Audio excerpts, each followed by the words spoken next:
5 gives you 95%.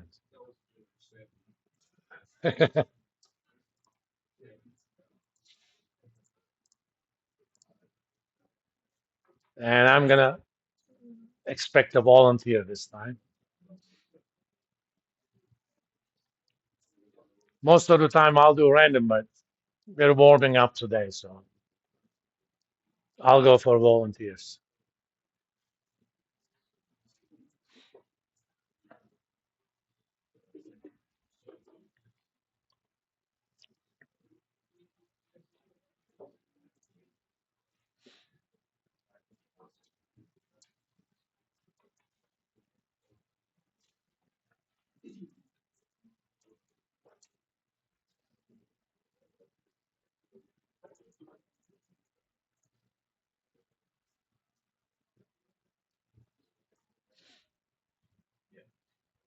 You guys should be in the habit of talking to each other.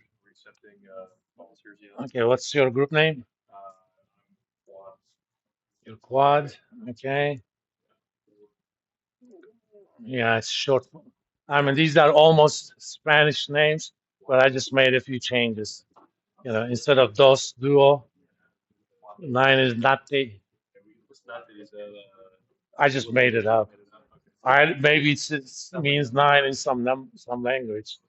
I just made it up.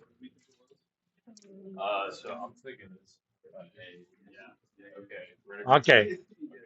Okay. Tell me what makes A right answer. What is the mechanism you went by?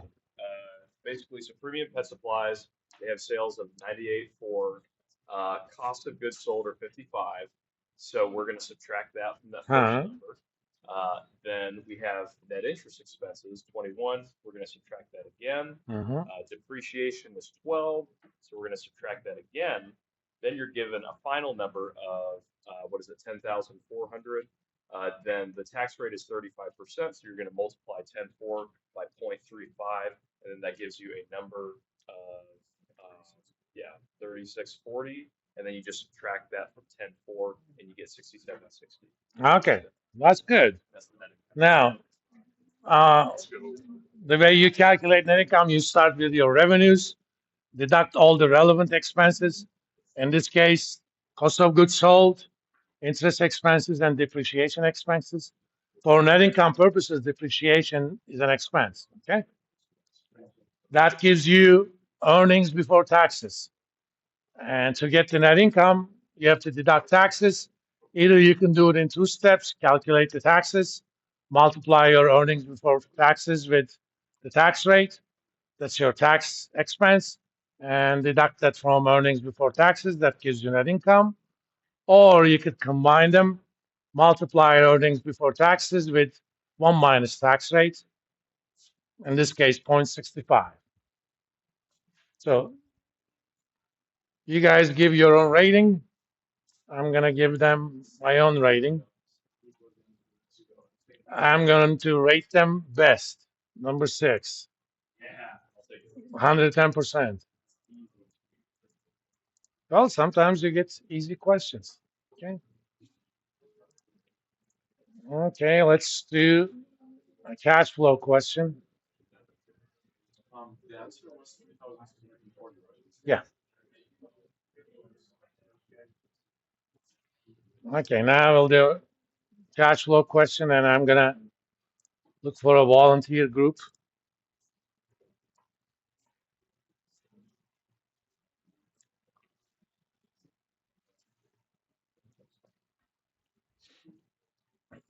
Starting next week, this process is going to be more streamlined.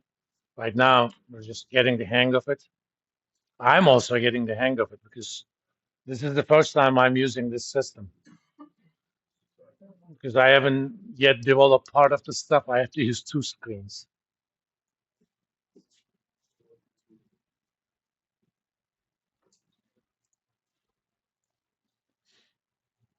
Remember, if you don't participate, you don't get those good points.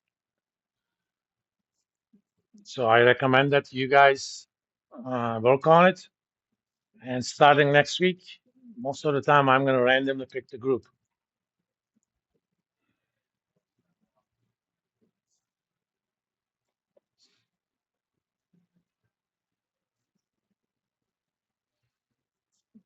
And since a lot of you haven't done the quizzes yet, I'm not going to be too harsh on you guys yet. You won't have that excuse next week unless somebody gives me germs again. And I could barely move on Friday and Saturday.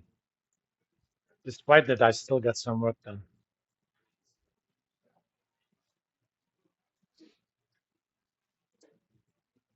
Okay, I want some other group other than Ocho and Quad to volunteer. There are no volunteers. I'm going to pick one randomly.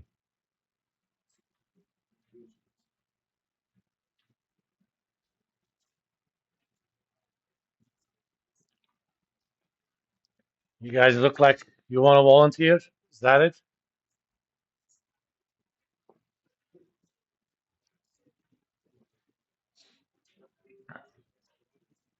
That's okay. Students typically don't want to volunteer for stuff. You guys already done your job. Okay. Nobody's volunteering. Is anybody close to volunteering? Okay, I'm gonna. Aren't you guys ocho? Huh? Oh, okay, uno. Okay, uno. What do you say?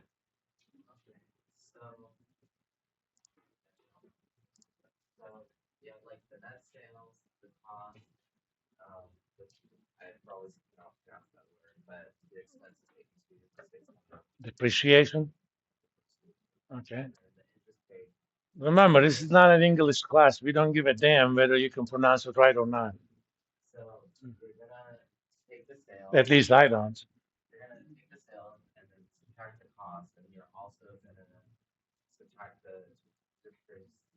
Depreciation, yeah.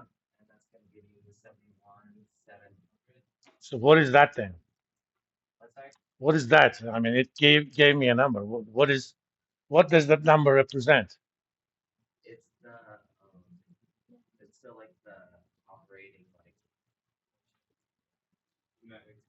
Net income. Okay.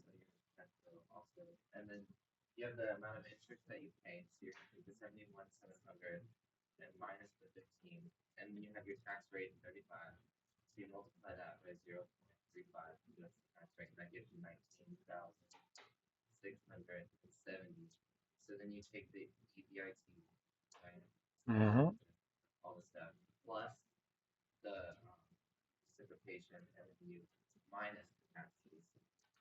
Okay.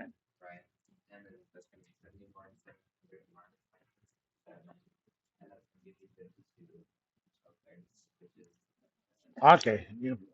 I think almost close, but let's see. Let's start with the definition of. Whenever you have a problem, always start with the definition of what's required.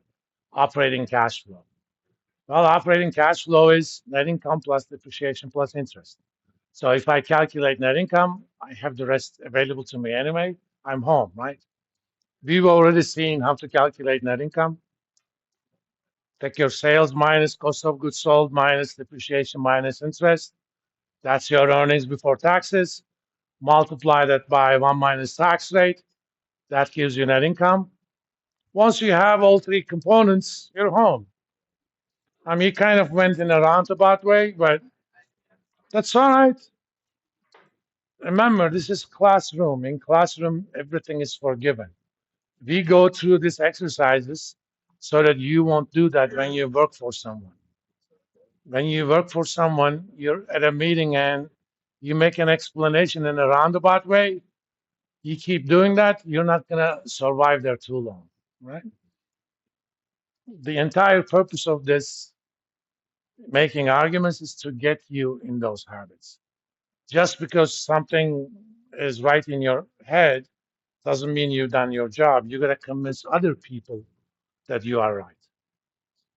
And you're going to see that that's happens a lot if you're in any executive type of position. If all you're doing is flipping hamburgers or entering data points, who cares? Again, I'm not belittling those jobs. You know, I probably done this before in the immortal words of Vita Corleone. Okay, doesn't make a difference to me what a man does for a living. As long as you're not stealing, I'm fine. You choose that job. You're happy with that job. That's your business. Just because it doesn't make me happy doesn't mean that's a bad job. A lot of you think that being a CPA is a great job, right? And again, there is nothing wrong with that. To me, being a CPA is beneath me, not because I can't do it.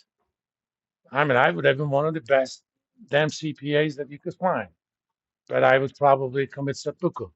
The only reason I can't, it's illegal to have a second, okay? Because I need, in the ritual of seppuku, you need a second person to chop your head off. It's illegal to do so, at least in this country. It's just not me. I can't be a CPA because it would make me, I mean, obviously I wouldn't commit suicide, but that's a joke. It would make me extremely unhappy. I can't do cold sales of commodity products. If you told me to sell insurance on the phone, I would probably, take a gun and say, get out of my property. I can't do it. If you tell me to sell customized derivative products to institutional clients, I would love to do it, and I have done it in the past because it requires creativity, knowing your client, interacting with your client, taking advantage of your client. In any sales job, your job is to take advantage of your client. In fact, despite taking advantage of them, you actually want to make sure that they leave happy. There were certain products I sold to my clients. Remember, a lot of these people are very smart people. They hate admitting that they don't understand whatever the hell you're doing, even though they have no idea how to price the products that I sold them. They cannot admit it. So I would sell them these products, charge them probably $1 million extra than they would have had to pay otherwise. And they would actually thank me for selling them that product. That's how you want to be when you're a salesperson. Whether you're selling a car, insurance, or customized derivative products, doesn't matter. Your client has to leave happy. But nothing wrong with taking advantage of them. You know, if you don't want to be taking advantage of them, don't go there. Sure.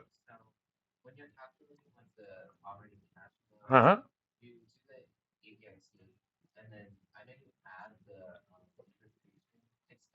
Mhm. Now, A, depreciation is not a cash expense, right? So it's not something that you are actually paying.